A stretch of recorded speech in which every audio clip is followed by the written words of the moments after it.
మీరు అట్లు చేయని యెడల యెహోవా దృష్టికి పాపము చేసిన వారగుదురు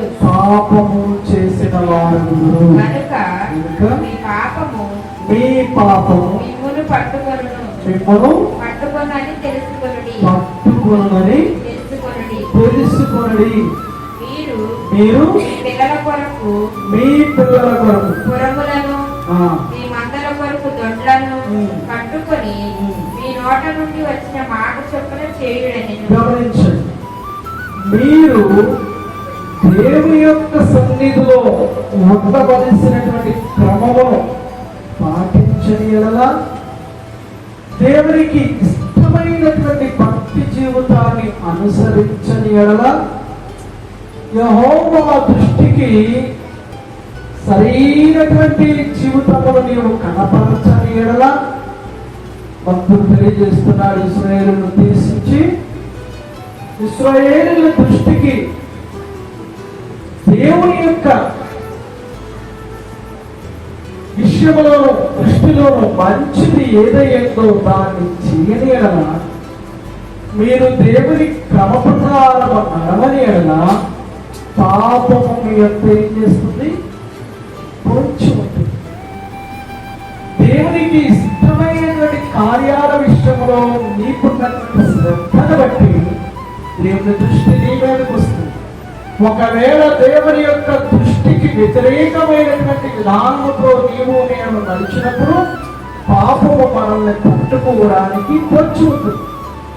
మనమున్న దేశంలో, మనమున్న పనిలో, మనమున్నటువంటి చేస్తున్నటువంటి వ్యాపారము, వ్యవసాయము, మరి ఏదైనా సరే మనము చేస్తున్నటువంటి ప్రతి కార్యంలోనూ కూడా శ్రేష్టమైనటువంటి మేలును పొందుకోవాలి అనేటటువంటి ఆశ మనకు ఎలా ఉంటుందో, అలాగే మనము దేవుని యొక్క సన్నిధిలో కూడా ఆయన ఆశను వాంఛించేటి వారంగా ఉండాలి. సర్వ సృష్టి ఆయన చేతిలో ఉన్నది. ఆయన తనకి ఇష్టమైనటువంటి వాటిని తనకి ఇష్టమైన వారికి చేస్తాడు. దేవునికి స్తోత్రం. నీవు ఆయనకి ఇష్టంగా ఉన్నప్పుడు, పాపములకు నీవు దూరంగా ఉన్నప్పుడు, దేవునికి అసహ్యమైన కార్యాలకు నీవు దూరంగా ఉన్నప్పుడు, దేవుని యొక్క కార్యములు, శ్రేష్టమైన కార్యములు నీకు జరగడానికి ఏ విధమైన ఆటంకాలు ఉండవు, మరి ఏ ఇతరమైన అడ్డంకులు ఉండవు. కొన్నిసార్లు మనము చేసేటటువంటి అపరాధములు, పాపములను మనము దాచిపెట్టుకుంటాం, కప్పిపెట్టుకుంటాం, కనపరచకుండా, ఎవరి కంట పడకుండా దాన్ని జాగ్రత్తగా భద్రపరుచుకుంటాం.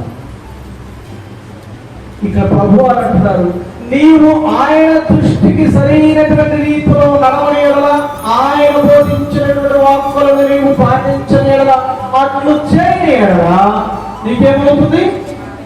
యెహోవా దృష్టికి నీవు పాపము చేసిన వాడు అవుతావు.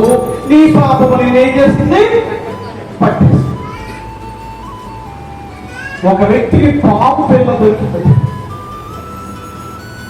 పాము పిల్ల దొరికింది. ఇతగాడు ఆ పాము పిల్లను తీసుకొచ్చి జల్లిని బుట్టలో, ఒక జాలి లాంటి ఒక బుట్టలో పెట్టాడు. ఆ తత్తలో కాస్తంత ఓటేసి ఆ ఊక మీద ఈ పాము పిల్లను పెట్టాడు. తనకు సరిపడా రోజుకు ఒక ఎలికిని దాంట్లో వేస్తున్నాడు. పైన జల్లిడి బుట్ట, కింద తక్క, తక్కలో ఏంటి? ఊక మీద పాములు పెట్టాడు. పైనుంచి ఎలిగిని పడేస్తున్నాడు. అది ఆ రోజు ఆహారం దానికి తింటుంది. ఇలాగ ఒక్కొక్క ఎలికను తీసుకొచ్చి దాంట్లో వేస్తున్నాడు, అది తింటుంది. దానికి ఆహారం సరిపోతుంది. ఒక రోజున ఒక ఎలికని పట్టుకొని దానిలో వేశాడు. ఆ ఎలికి టమాటా దానిలో పడగానే పామును చూసి బెదిరిపోయింది. ఏంటిది? ఎలిక. అంతేకాదు దీనికి ఆహారంగా చేశాడు అనే ఆలోచన దానికి వచ్చిందని ఇతగాడు చూస్తున్నాడు. ఏం చేస్తుందా? గుట్టుకు మిగుతుందా? కొంచెం మిగుతుందా? అది ఏమో మంచి నిద్రలో ఉండే చుట్ట వేసుకునే పాము. ఎలికిది అటు తిరిగి ఏం ఆలోచించుకుంటాం? తన ఎదరకాళ్ళతో వెనక కాళ్ళతో తిరిగి ఈ ఊకంతా తన మీద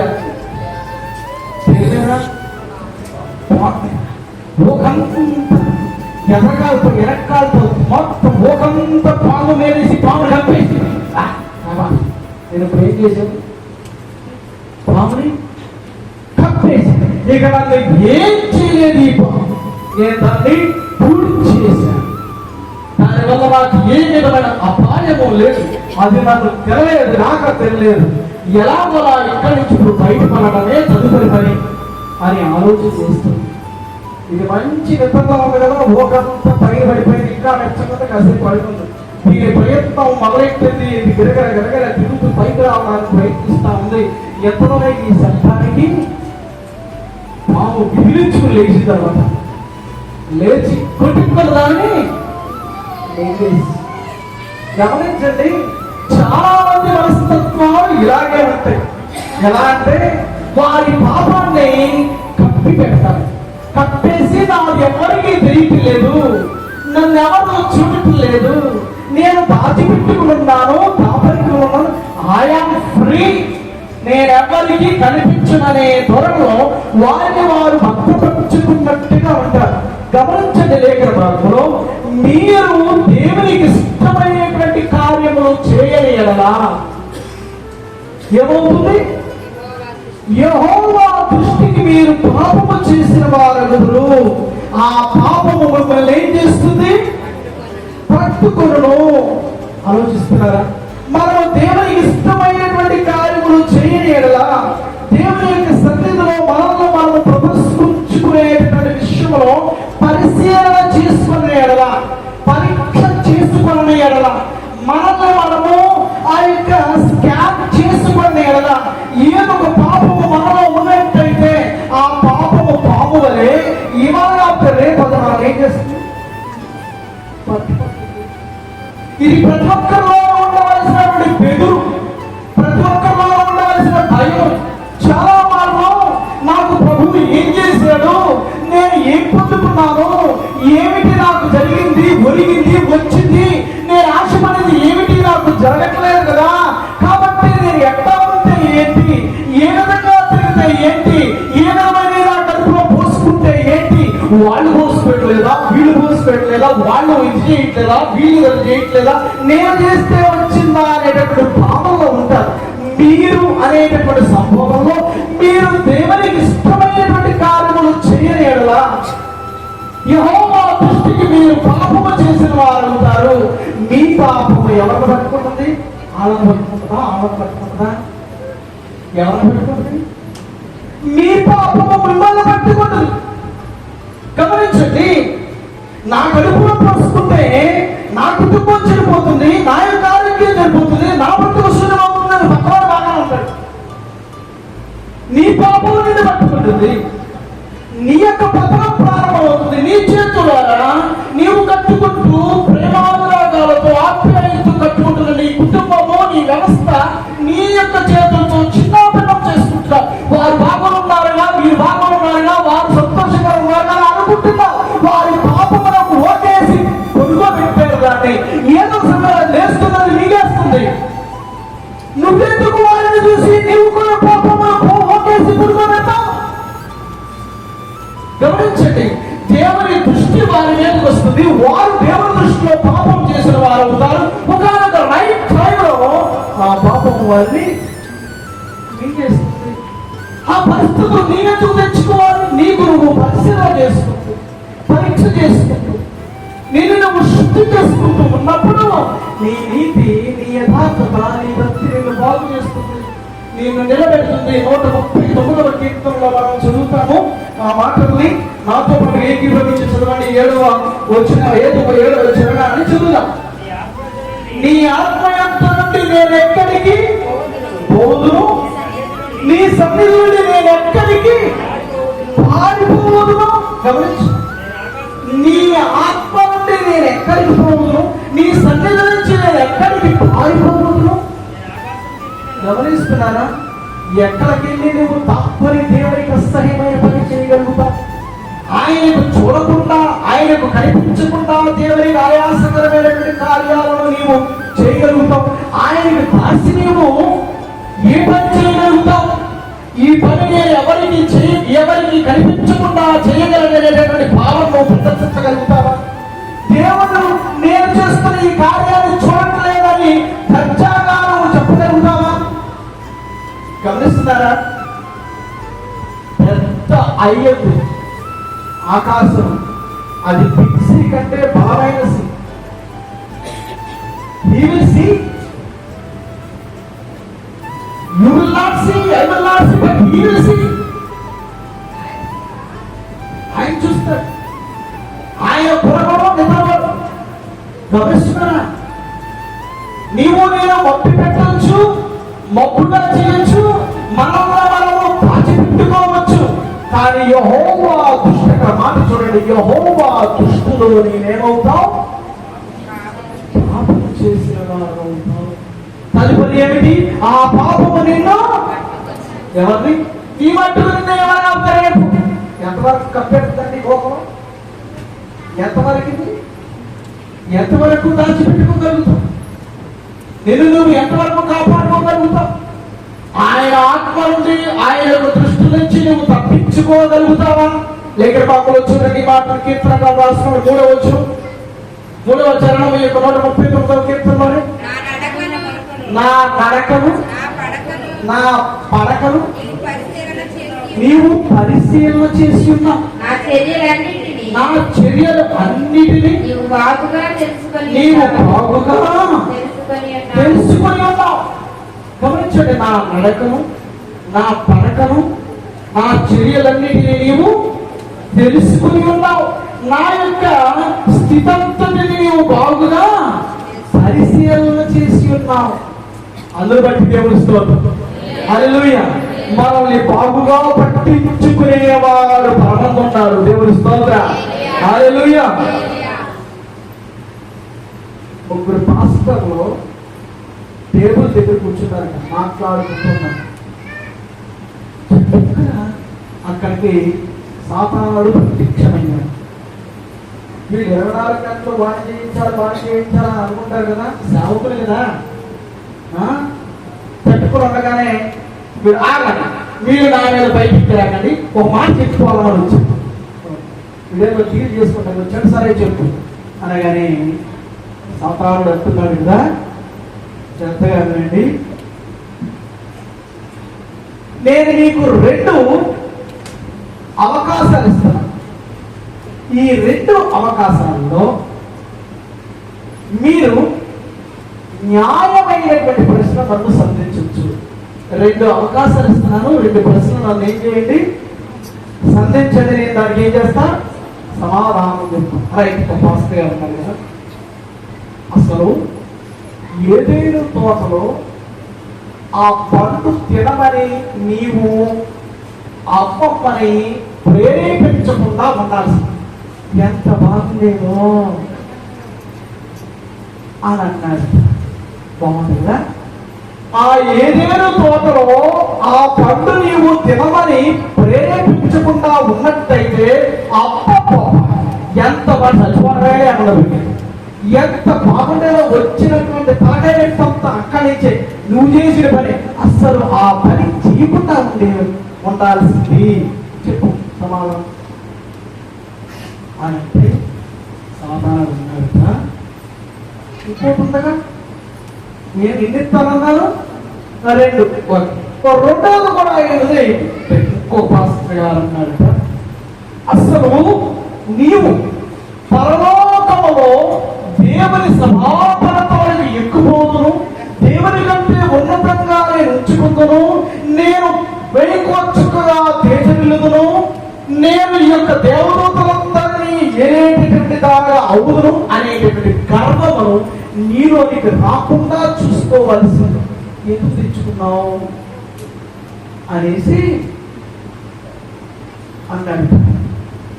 సమాధానం చెప్పడానికి ప్రారంభించగానే 3వ పాస్టర్ గారు చక్కగా మోకాళ్ళేసి, ప్రభువా ఈయన ఇక్కడి నుంచి ఒక్క క్షణ పాపం చెయ్యాలి. వీడికి బాబాయ్ అంటూ అరిసిమంటూ అక్కడి నుంచి మాయైపోయి వెళ్ళిపోయి. అయ్యో పాస్టర్ గారు వాడు ఏదో చెప్తారనుకుంటే మీరు ఆయన పాత్రలో వేసేసారండి. మీకు చటుక్కున ఆలోచన ఎందుకు వచ్చింది?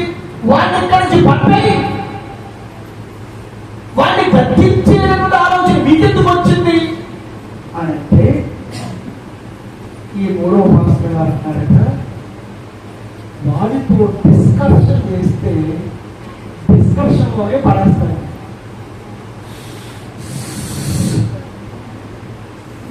వినపినప్పుడు చచ్చిపోతామని చెప్పారా? పుట్టుకుంటేనే చచ్చిపోతామని చెప్పారా?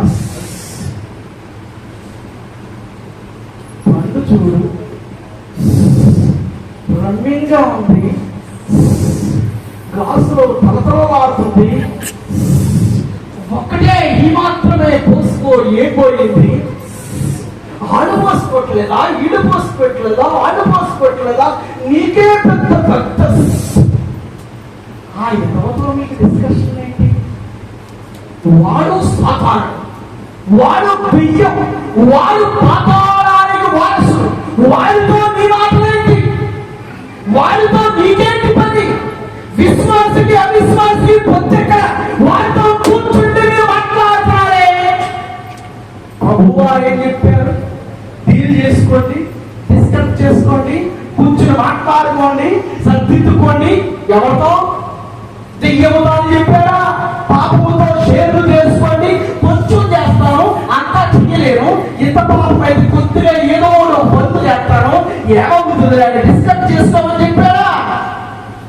అపవాదిని కత్తించండి, అప్పుడు వారిని ఎంత నుంచి దేవుని స్తోత్రం. మిగతా ఇద్దరు సేవకులు కిందపడిపోయి నిలుస్తా ఉన్నారు. ఇల్లు పెట్టుకోక ఎవరితో పెట్టుకున్నాము? చాలా మంది పాపముతో డీల్ చేస్తా ఉంటారు, డిస్కస్ చేస్తా ఉంటారు, వచ్చి అయిపోతాడు, ఏమవుతుందిలే అనుకుంటా ఉంటారు. అటు ఇటు దాంతో 20 గంటలు దాంతో ఫైట్ చేస్తూ ఉంటారు. నేను చెప్తాను, ఎవరొస్తున్నారు పాపముతో డిస్కస్ చేస్తా ఉంటారు, వాటితో సంబంధాలు పెట్టుకుంటారు, సహవాసం చేస్తూ ఉంటారు, దాని దగ్గరే తిరుగుతూ ఉంటారు. ఆ యొక్క పాపిష్టి పని దగ్గరే వీళ్ళు చుట్టూ గిరా తిరుగుతూ ఉంటారు. అది రోజు ఎవరు తిరుగుతుంది? గిరా తిరుగుతూ ఉంటారు అక్కడక్కడే ఆడ చుట్టే. నువ్వు డిస్కస్ చేస్తున్నావు, దాన్ని వెళ్ళగొట్టు, ఆ మనస్తత్వాన్ని కత్తిరించు, ఆ స్వభావాన్ని కత్తిరించు. దేవుని దృష్టిలో మీరు ఏం చేసిన వారగురు?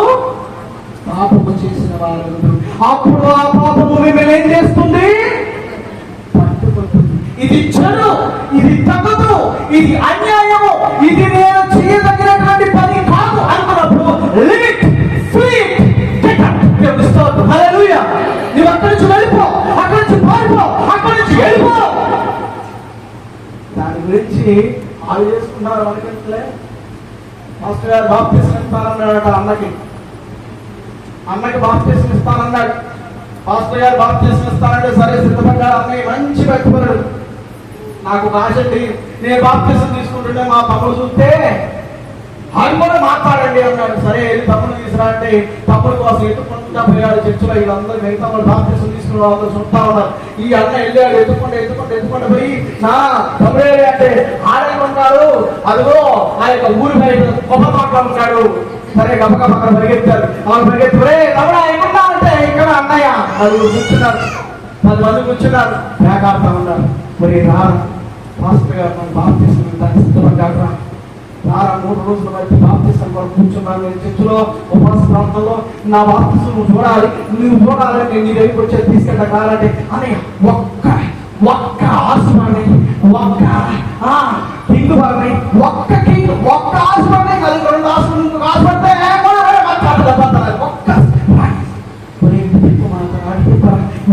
అక్కడ పాస్టర్ గారు చూస్తున్నాడు. ఈ రారా అని అన్నాడు కదా. ఆత్మ జాగ్రత్తగా కూర్చోసి ఈ మొక్క ఏమంటే ఆ మొక్క ఎత్తావు కావాల్సింది వాళ్ళంటారా నీకు ఆత్మ మొక్కలు కూర్చుంటా నువ్వు కూర్చుని ఉంటాడు. తమ్ముడు అంటున్నాడు, అన్నయ్య ఇంకోటి తీసుకో. ఆ దగ్గర అట్టా ఉంది, నీ దగ్గర ఇంకేమంటారు? గమనించండి, ఏం చేస్తా ఉంటారు? నిజం చెప్తున్నాను, జరిగే పరిస్థితులు చేస్తున్నాను, జరుగుతున్నటువంటి పరిస్థితులు చెప్తున్నాను. వాళ్ళ గురించి వీళ్ళ గురించి డీల్ చేస్తూ ఉంటారు. వాళ్ళు లేరా, వీళ్ళు లేరా, ఎవరో లేరా, వాళ్ళు తీసలేదా, వీళ్ళు తిరగట్లేదా, వాళ్ళు తాగట్లేదా, వీళ్ళు చేయట్లేదా, వాళ్ళు తిరగట్లేదా, ఒకరి గురించి నీకెందుకు? యెహోవా నిన్ను చూస్తున్నాడు. దేవుని స్తోత్రం. వాళ్ళని చూస్తున్నాడా? వాళ్ళని చూస్తున్నారు. వాళ్ళు ఏం చేస్తున్నారు తెలుసా? కప్పి పెడుతున్నారు. ఒకరో పావులుగా పెట్టినట్టు ఈ పాపం పట్టుకోవాలి. నా నడకను, నా పడకను నేనేం చేస్తున్నావు? పరిశీలన చేస్తున్నా. ఆయన సిలువలో నీ కొరకు యాగం అయిపోయినా సమస్తమును కూడా సహాయం చేయడానికి ఆయన ఎదురు చూస్తున్నాడు. ఆయన సిద్ధపడి ఉన్నాడు. ప్రయాసపడి భారము మోస్తున్న సమస్త జనులారా నా ఎత్తుకు రండి. కొంత మనకు చదువుతాము మత్తయి సువార్తలో 28వ వచనంలో, నేను మీకేం చేస్తాను? ఆయన ఎదురు చూస్తున్నాడు. నా భారము బహు సులువును. నా యొక్క జీవితం అనంతమైనటువంటి స్థితి కొంచెం చాలండి. కుటుంబంలో ఆనందం ఉంది. దేవుని స్తోత్రం. హల్లెలూయా. పంచపక్ష పరమాణములు ఉండి పులుస్తా ఉండే చోట కంటే పచ్చి పులుస్తో ప్రశాంతంగా ఉండడం మంచిది. దేవుని స్తోత్రం చెప్పండి. పంచపక్ష పరమాణములు ఉండి నువ్వు పులుస్తా ఉండే వాళ్ళ కంటే కూడా పచ్చి పులుస్తేనే ప్రశాంతంగా ఉంటాం. దేవుని స్తోత్రం. హల్లెలూయా. నీవు నేను కోరుకోవాల్సిన దేవుడు తెలుసా? మన స్థితిని యేసయ్య చూస్తాను. నన్ను నా దేవుడు చూస్తాను. ఏమన్నా రేపు నా జీవితాన్ని కట్టువాడు, నిలబెట్టువాడు నా దేవుడు. ఆమె మీకు బిడ్డలు ఉన్నారు, మీ కుటుంబం ఉంది. మీ యొక్క బ్రతుకు వారి మీద ప్రభావాన్ని చూపుతుంది. మీ పనులు వారి మీద ప్రభావాన్ని చూపుతాయి. పండ్లు ద్రాక్ష పళ్ళు తింటే ఎవరి పళ్ళు పులుస్తున్నాయి? పిల్లల పళ్ళు పులుస్తున్నాయి. నీ బ్రతుకు వారి మీద ప్రభావం పడుతుందనే ఆలోచన చేసి మన జీవితంలో శ్రద్ధగా కాపాడుకుంటే నిర్భరంగా ఉండొచ్చు. నా పిల్లల దేవుడే కాపాడుతాను. దేవుని స్తోత్రం. నన్ను బట్టి ప్రభువా నేను ఒక కోరిక కోరుతున్నాను. నన్ను బట్టి నా సింహాసనాన్ని నా బిడ్డలకి ఇవ్వాలని అడిగాడు వరాన్ని. ఎవరు? దావీదు. ఇచ్చాడా దేవుడు? తనను బట్టి బికాస్ ఆఫ్ డేవిడ్ ఆ సింహాసనాన్ని తను వరాన్ని అడిగాడు. తనను బట్టి, తన భక్తి జీవితాన్ని బట్టి, తను నడిచిన నడతను బట్టి, తన బిడ్డలు ఎలా ఉన్నా సరే ప్రతిసారి దేవుడు ఏమంటాడో తెలుసా? బాయ్, నీ మొహం చూసి కుర్చీలో కూర్చోబెట్లా, నీ తండ్రి వరాన్ని అడిగాడు. నువ్వు పరిగణి కానీ నీ తండ్రి వరాన్ని కోరుకున్నావు. అదే క్రమంగా ఉండి తనకిచ్చిన మాటను బట్టి నిన్ను కూర్చోబెట్టే సింహాసనం. దేవుని స్తోత్రం. ప్రారంభం నుంచి ఇశ్రాయేలు సింహాసనం దిట్టంగా ఉంది. ఇదిగో యేసుక్రీస్తు వారు రోడ్డుపై నడిచి వెళ్తుంటే ఒక గుడ్డి భిక్షకుడు అడుగుతా అంటారు కదా, దావీదు కుమారుడా నజరేయుడైన యేసు. అప్పుడు ఎన్ని సంవత్సరాలు అయింది? దాదాపుగా 5,000 సంవత్సరాలు అయిపోతుంది. పేరెవరికి వచ్చింది? దావీదు కుమారుడు. నిన్ను బట్టి నీ బిడ్డలు కొనసాగుతూ ఉండాలి, నీ మనసు ముందుకు వెళ్తూ ఉండాలి. అది మనసులో దూరంగా పెట్టుకోవాలి. దేవుని స్తోత్రం.